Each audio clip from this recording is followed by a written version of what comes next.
আল্লাহ তাআলা আমাদেরকে আদলের আদেশ দেন। আদল অনেকে না বুঝলেও আদালত শব্দটা বুঝবেন। আদালত আদালত আদালত বুঝেন না? যেখানে বিচার কার্যের ফয়সালা করা হয়, কোর্ট কাছারি আদালত, এটা তো ভেরি কমন। এটা শুনছেন না সবাই? আদালত, যেখানে ন্যায় বিচার হবে, সুশাসন হবে। কিন্তু ভাগ্যের কি নির্মম পরিহাস, ওখান থেকে মিথ্যা সাক্ষী দিয়ে মনমতো রায় দিয়ে দেয়া হয়। এগুলোর পরিবর্তন হওয়ার দরকার আছে না নাই? প্রিয় ভাইয়েরা, আদালত, আল আদ, ইংরেজিতে বলে জাস্টিস, ন্যায় বিচার, সুবিচার, সুশাসন, জাস্টিস, আল আদাল, সব জায়গায় এই জাস্টিস থাকা দরকার। Justice should be prevailed in the society. The mission of all prophet was to uphold the justice. সব নবীর মিশন ছিল এই জাস্টিসকে, আদালকে, সুশাসন আর সুবিচারকে নিশ্চিত করা। পড়েন সুবহানাল্লাহ। And the core message of every divine scripture was to uphold justice. পৃথিবীর সব আসমানি কিতাবের মূল শিক্ষা ছিল এই জাস্টিসকে সমাজে এনশিওর করা, সুবিচার, সুশাসনকে এনশিওর করা। তাহলে প্রিয় ভাইরা, আমরা বুঝতে পারলাম আল আদ শব্দের মানে হচ্ছে ইনসাফ বা সুবিচার বা ন্যায় বিচার। এটা হচ্ছে একটা general meaning, very general meaning. আপনি যদি ইন ডেপথ বুঝতে চান, আরো ভেতরে যান, তাহলে আদাল মানে হচ্ছে সমন্বয়, আদাল মানে হচ্ছে ভারসাম্য, ব্যালেন্স। আদাল মানে হচ্ছে মধ্যম পন্থা। সুবহানাল্লাহ পড়েন। কারণ সব সময় সমান সমান হইলেই সুবিচার হয় না। কথা কি বুঝতেছেন?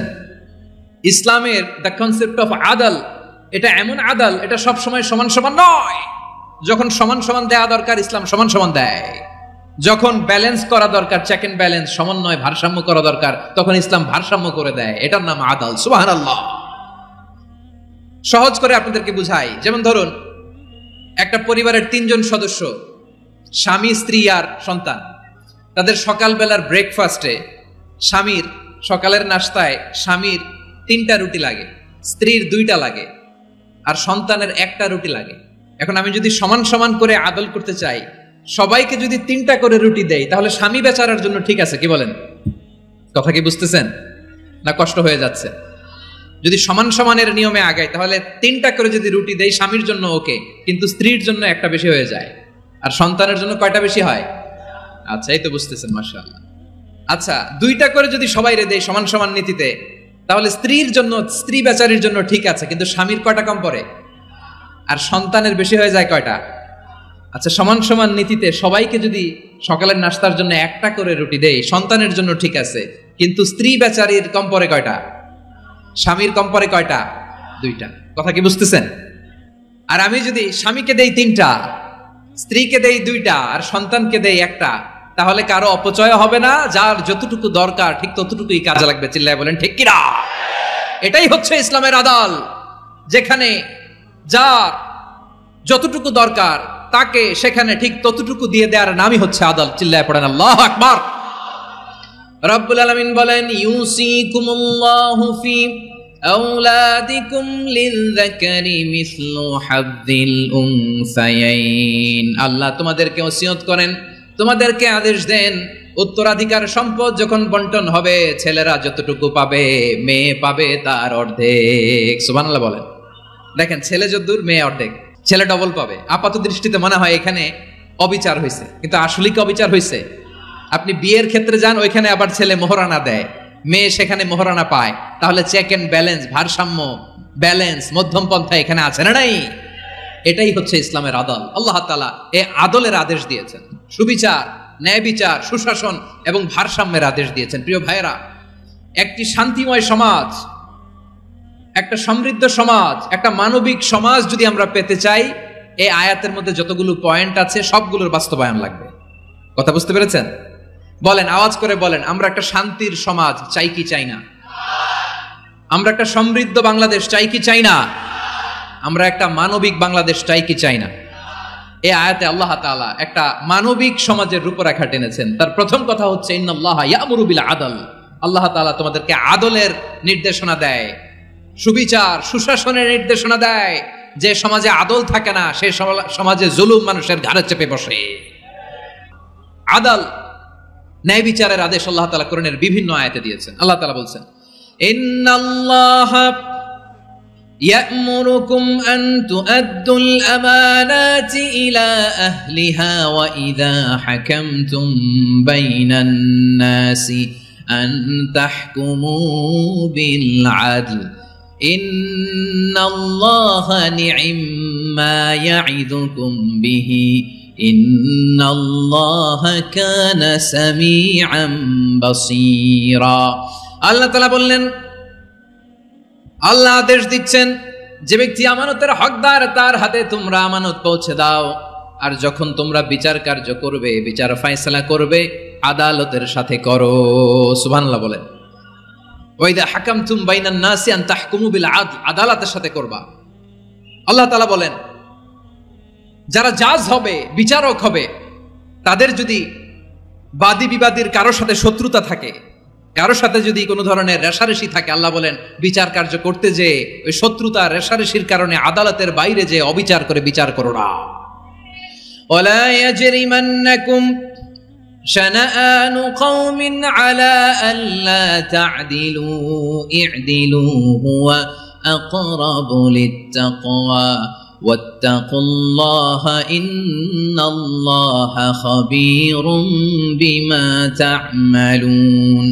খবরদার কোন জাতির প্রতি, কোন গোষ্ঠীর প্রতি, কোন গোত্রের প্রতি আক্রোশ যেন তোমাদেরকে ন্যায় বিচার থেকে দূরে সরিয়ে না দেয়, বরং আমি আল্লাহর আদেশ হলো ই'দিলু, তোমরা আদল করো, ন্যায় বিচার করো, সুবিচার করো, সুশাসন প্রতিষ্ঠা করো, হুয়া আকরাবু লিত্তাকওয়া, এটাই তাকওয়ার সবচেয়ে কাছাকাছি। সুবহানাল্লাহ বলেন। কোরআনের বিভিন্ন আয়াতে আল্লাহ তাআলা স্পেসিফিকলি ধরে ধরে বিচার করার সময় আমরা যেন আদল করি সেটা বলেছেন। কোরআনের কোন কোন জায়গায় আল্লাহ তাআলা এই আল আদল শব্দটা ব্যবহার করেছেন। আবার একই জিনিস ইনসাফ, সুবিচার, সুশাসন, ন্যায় বিচার, ন্যায় পরায়ণতা বুঝাতে আল্লাহ তাআলা কখনো কখনো আল কিসত শব্দটা ব্যবহার করেছেন। আওয়াজ করে সবাই বলুন আল কিসত। প্রিয় ভাইরা সবাই আওয়াজ করে আমার সাথে সাথে বলুন আল কিসত। আল্লাহ তাআলা বলেন ওয়া ইন হাকামতা ফাহকুম বাইনাহুম বিল কিসতি ইন্নাল্লাহা ইউহিব্বুল মুকসিতিন। যখন তুমি বিচার করবে, বিশ্বনবীকে উদ্দেশ্য করে অ্যাড্রেস করে বললেন, নবী হ্যাঁ, ইহুদিরা কোনো বিষয়ে মীমাংসার জন্য যদি আপনার দরবারে আসে, যদি বিচার করতে হয়, খবরদার অবিচার করবেন না, ফয়সালা যেটা করবেন কিসতের সাথে করবেন, ন্যায় পরায়ণতার সাথে করবেন, কারণ ইন্নাল্লাহা ইউহিব্বুল মুকসিতিন, নিশ্চয় আল্লাহ রাব্বুল ইজ্জাত ন্যায় পরায়ণশীলদেরকে বড্ড ভালোবাসেন। সুবহানাল্লাহ বলেন।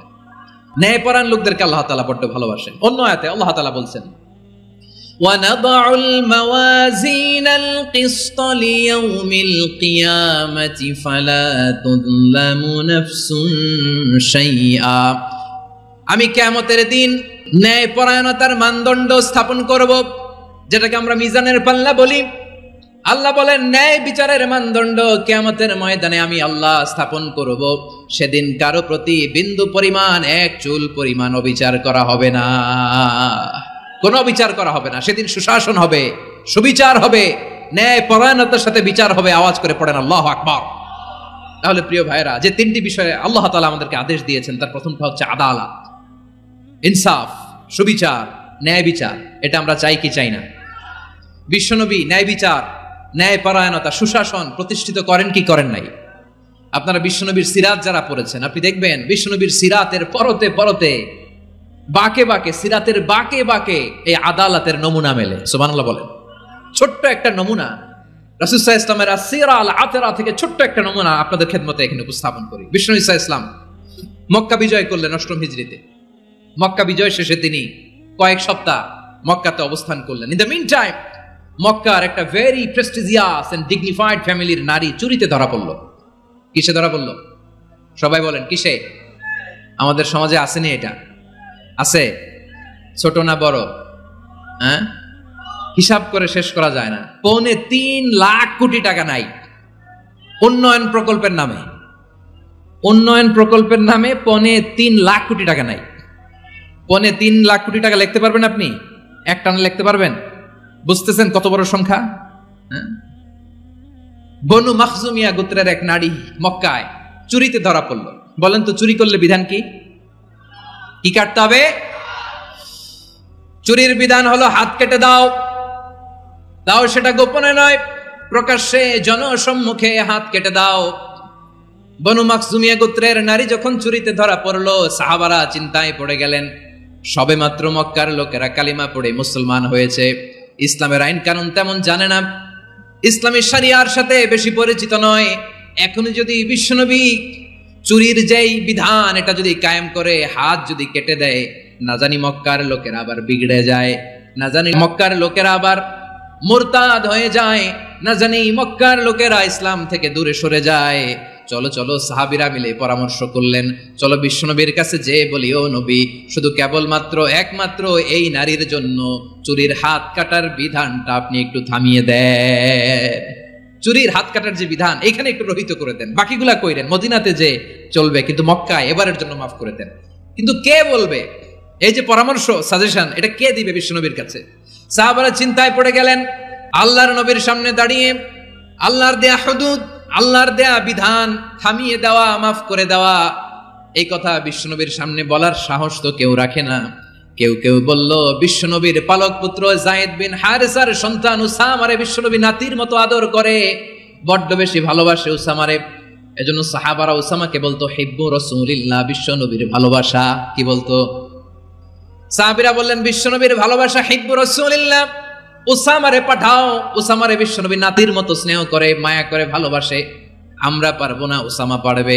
সবাই মিলে ফুলিয়ে ফুসিয়ে উসামাকে, ছোট্ট উসামাকে রাজি করালো। উসামা এমন এমন কথা যে তুমি বিশ্বনবীর কাছে বলতে হবে, পারবা নাকি? উসামা বলে, পারবো।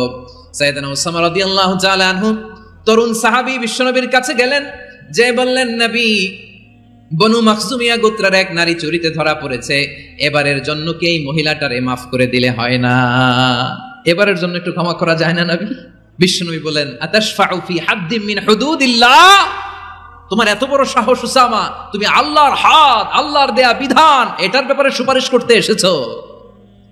তোমরা কি জানো তোমাদের আগে যত কওম, যত গোত্র, যত জনপদ ধ্বংস হয়েছে তার কারণ ছিল তাদের মধ্যে গরিবরা অন্যায় করলে তারা বিচার করত, আর ধনীরা অন্যায় করলে তারা মাফ করে দিত। খবরদার! ওয়া আইমুল্লাহ লাউ আন্না ফাতিমাতা বিনতি মুহাম্মাদিন সারাকাত লাকাতা মুহাম্মাদুন ইয়াদাহা। বিশ্বনবী বললেন, ওরে ওসামা, বানু মাখজুমিয়ার ওই প্রেস্টিজিয়াস এন্ড ডিগনিফাইড ফ্যামিলির মেয়ে তো দূর কি বাত, অনেক দূরের কথা।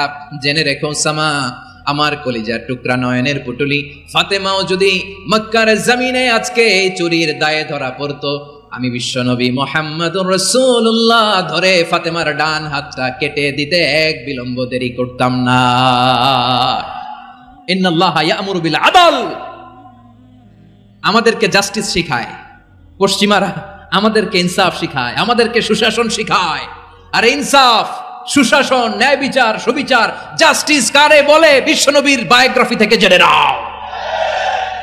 এই ছিল বিশ্বনবী ইসলামের আদালতের নমুনা।